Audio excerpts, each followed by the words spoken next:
femme d'ombre, femme de lumière.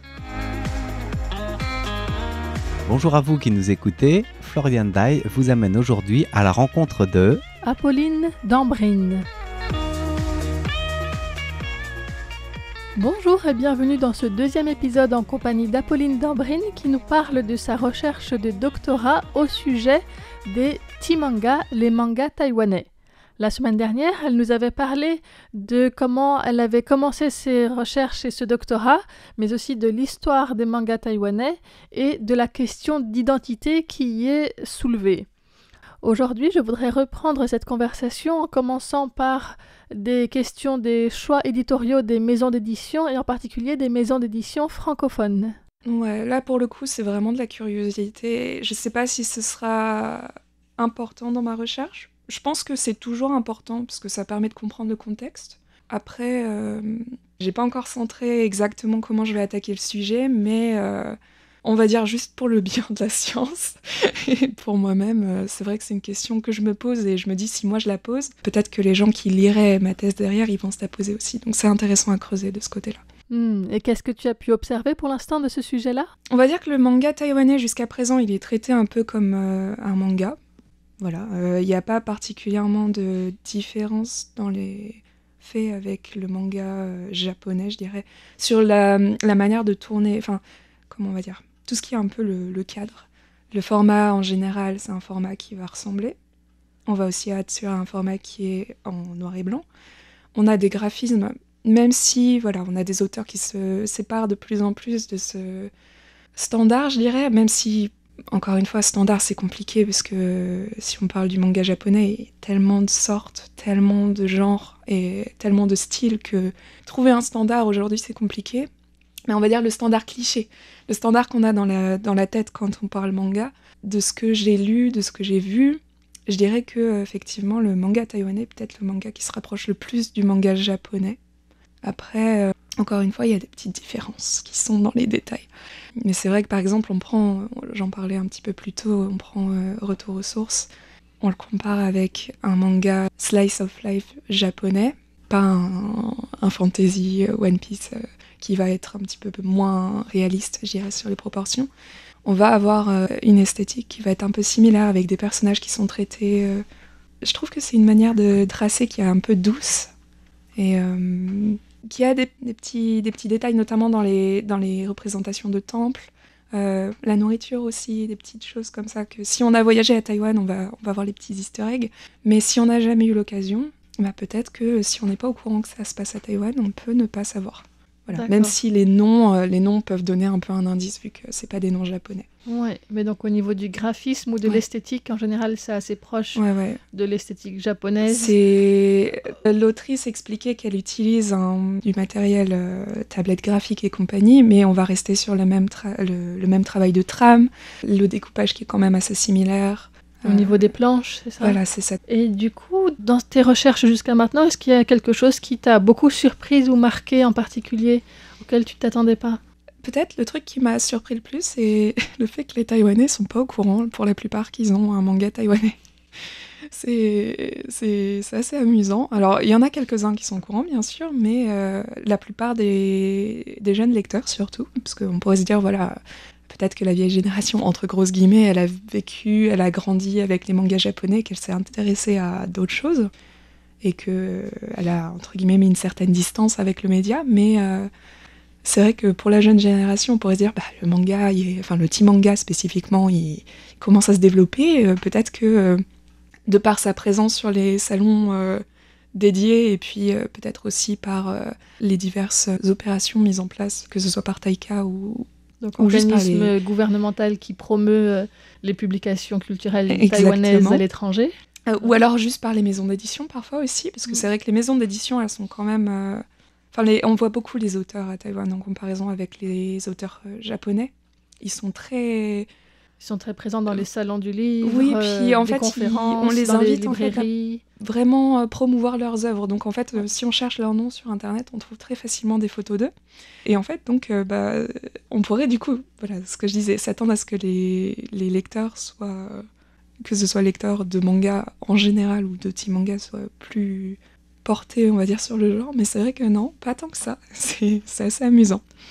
Et du coup, est-ce que les teen mangas seraient peut-être plus accessibles encore à la plus jeune génération à travers les mangas en ligne? Ouais, alors il y a deux choses. Il y a les teen mangas et il y a les webcomics, du coup, les webtoons.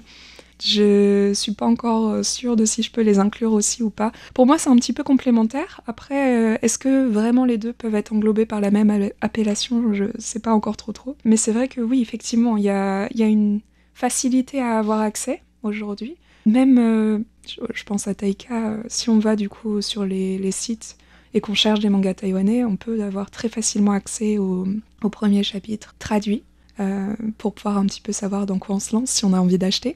Mais dans le cas des webcomics, en fait, le truc qui est un petit peu compliqué, c'est que souvent, en fait, c'est difficile de savoir d'où le webcomics il vient.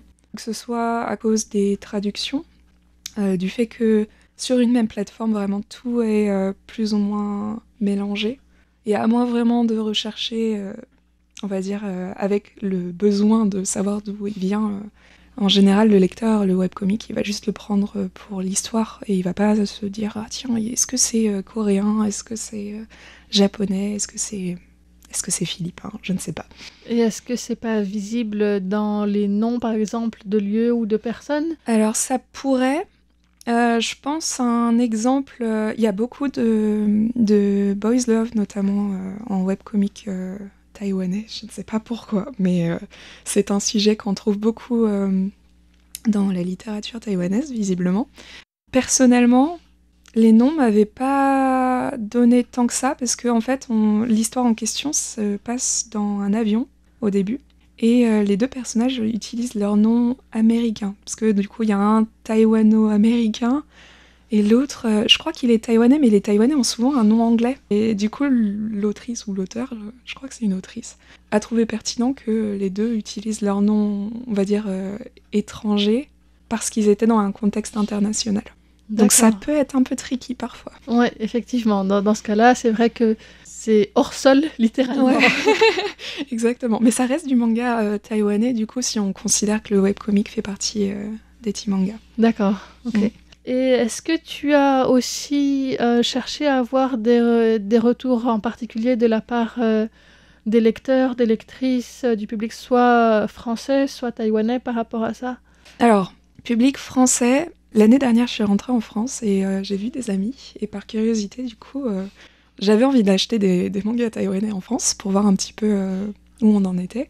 Elle avait jamais eu l'occasion d'en lire. Du coup, elle s'est lancée aussi, elle a acheté Yen, les 2 premiers tomes. Et de ce que j'ai eu de retour, effectivement, elle a bien aimé.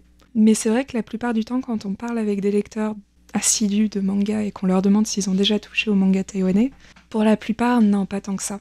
Peut-être que c'est parce que les histoires sont pas forcément ce qu'ils recherchent, c'est possible. Il y a beaucoup de mangas taïwanais en France qui vont être soit du slice of life, soit de l'historique. On va être beaucoup moins sur des choses un peu fantaisistes. Ça existe, mais c'est pas forcément facile à trouver, je dirais. Peut-être que c'est... Alors ça, c'est un truc aussi que... Pour le coup, c'est pas un Français qui m'a dit ça, c'est Zhou Xuan elle-même, qui m'a dit qu'elle trouvait que peut-être les mangas taïwanais paraissaient ennuyants à certains lecteurs. Mais encore une fois, voilà, ça dépend des sensibilités de chacun, je dirais. Et est-ce que c'est facile de se procurer des mangas taïwanais en France? Est-ce qu'il y a eu des difficultés par rapport à ça? Alors moi, j'ai trouvé que ces dernières années, ça allait. Après, il faut savoir ce qu'on cherche. C'est ça le truc. Oui. En trouver, ça se trouve sur les étals, ça c'est pas un problème. Je parlais d'Yen un petit peu plus tôt. Yen, je pense que ça va être le genre de manga qui est facile à trouver, notamment parce que c'est publié par une grosse maison d'édition. Mais le Fils de Taïwan peut-être est un peu moins tout public, je dirais. Donc à part vraiment si on cherche des choses qui sont orientées culture et histoire, peut-être que là pour le coup ça va être plus facile de trouver, parce qu'il y a peut-être moins aussi de choix. Encore une fois, voilà, ça va dépendre peut-être du sous-genre, de la sous-catégorie. D'accord, sinon ils seront probablement plutôt parmi d'autres mangas, mais sans que ce soit spécifiquement exactement. En fait, présenté comme un manga taïwanais. La plupart les rayonnages, en fait, ils sont en général catégorisés sous shonen, shoujo, seinen, ces noms-là. Et en fait, les mangas taïwanais, ils vont être classés aussi comme ça. Et du coup, encore une fois, peut-être qu'il y a au moins une boutique en France qui fait différemment, c'est possible, mais pour la plupart des grandes surfaces, entre guillemets, je pense à la Fnac par exemple, c'est vrai qu'en général, faut vraiment savoir ce qu'on cherche parce que ça va être si tu cherches du shoujo, du shonen, tu vas dans le rayon et puis tiens c'est vrai qu'il y a celui-là, je l'ai pas testé, puis on l'ouvre et tiens c'est pas japonais. Voilà. D'accord. Et donc juste shoujo, shonen Ouais. pour les auditeurs qui ne comprendraient peut-être pas ces catégories. Effectivement. Donc shoujo, ça va être orienté. Encore une fois, c'est orienté, c'est du marketing, hein. Tout le monde peut y avoir accès. Shoujo, c'est plutôt orienté jeune fille. Shonen, c'est plutôt orienté jeune garçon, sur l'idée. Seinen, si je me trompe pas, c'est garçon adulte, sur l'idée, parce qu'il y a l'équivalent pour les filles aussi. Mais en fait, dans l'ensemble, en tant que lectrice, je dirais, le shoujo, ça va être plutôt slice of life, comédie, romance. Il peut y avoir des petites exceptions, mais en général, c'est ce qu'on va retrouver. Shonen, ça va être plutôt aventure. Il peut y avoir de la fantasy dans les deux. Mais en général, shonen, il y a beaucoup de fantasy, avec des super pouvoirs, des créatures qui viennent d'un autre monde, ou même des histoires qui se passent dans des univers parallèles. Seinen, ça va être un petit peu dans ce genre d'idées aussi, mais on va développer des concepts peut-être plus complexes. On va parler de la société, on va parler... il va y avoir des histoires un petit peu plus thriller, ou des choses peut-être un petit peu plus... un petit peu moins tout public, je dirais. Voilà. D'accord. Pour conclure, est-ce que tu voudrais nous parler encore des orientations futures de tes recherches ou des thèmes que tu souhaiterais encore développer ? Ouais. Alors, je pense que peut-être, justement, cette question d'identité, même si c'est pas de la littérature à proprement parler, le côté un petit peu... le nationalisme, l'identité nationale, ça c'est un sujet que j'ai un peu envie de creuser. Et puis, je pense que ce serait important aussi de toucher un peu à la psychologie. Toujours sur la question de l'identité, justement, de voir un peu comment ça se crée, et pas rester juste sur l'idée de, le gouvernement il aide à développer un média, le média, dans l'histoire on a vu qu'il a servi à la propagande, machin. C'est important, je pense aussi, de regarder un petit peu comment les gens, ils créent le média. Pas, on va dire, juste le média, comment il est influencé par, mais aussi l'idée de qu'est-ce qu'on veut mettre, qu'est-ce qu'on veut transmettre, parce qu'à la base, les auteurs, ils veulent raconter des histoires, et puis voir un peu aussi comment les lecteurs, ils le reçoivent. Comment est-ce qu'on peut, en tant que lecteur, s'imprégner d'une histoire, et puis quel impact, entre guillemets, l'histoire peut avoir aussi sur notre imaginaire, en fait, tout simplement. Comment est-ce qu'on imagine, comment est-ce qu'on construit un endroit dans son cerveau, et puis même si on n'y a jamais voyagé, en fait, tout simplement. C'est encore un peu brouillon. Je sais que ça fait 4 ans, hein, mais disons que ces 4 ans, ils m'ont permis un peu d'infuser la culture dans mon cerveau.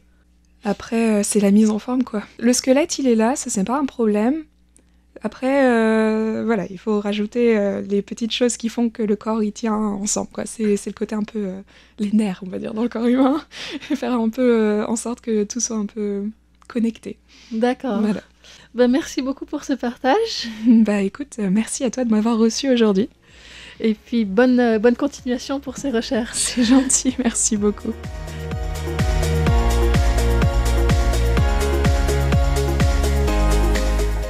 Nous arrivons donc au terme de cet entretien avec la chercheuse Apolline Dambrine. Si les mangas ou les bandes dessinées taïwanaises sont un sujet qui vous intéresse, nous avions déjà fait quelques émissions à ce sujet, notamment avec Thomas Mourier, qui est auteur du site internet nommé Le 9e art, et en particulier d'un livre, une anthologie, les 50 titres cultes de la BD asiatique. Nous avions aussi accueilli plusieurs auteurs et autrices, notamment Lin Li-Chin, une taïwanaise installée en France, autrice de Guantao chez moi, ou encore Fuda Fudak, l'endroit qui scintille, mais aussi Stelina Chen, qui est dessinatrice de presse et autrice de la bande dessinée Dans la cour des grands, donc qui est plutôt une satire des grands de ce monde. Nous avons aussi rencontré Golo, l'auteur de Made in Taiwan, ou encore Laetitia Corinne, illustratrice d'une bande dessinée qui a été traduite à Taïwan et qui était présente au Salon du Livre de Taipei. Ce qui me rappelle qu'il y avait aussi des émissions faites au sujet de Salon du Livre, du Festival d'Angoulême aussi, où il y avait un stand taïwanais, ou encore du Festival du roman graphique à Taïwan, où nous avions invité les organisateurs. Je vous mettrai les liens vers toutes ces émissions sur la page internet, avec aussi bien sûr l'interview de Huang Peishan à ne pas oublier. Huang Peishan, l'éditrice du roman graphique Le Fils de Taïwan. Merci d'avoir suivi cet épisode de Femmes d'ombre, Femmes de lumière en compagnie d'Apolline Dambrine. C'était une émission présentée par Florian Dai pour Radio Taïwan International. Merci de votre écoute et à bientôt.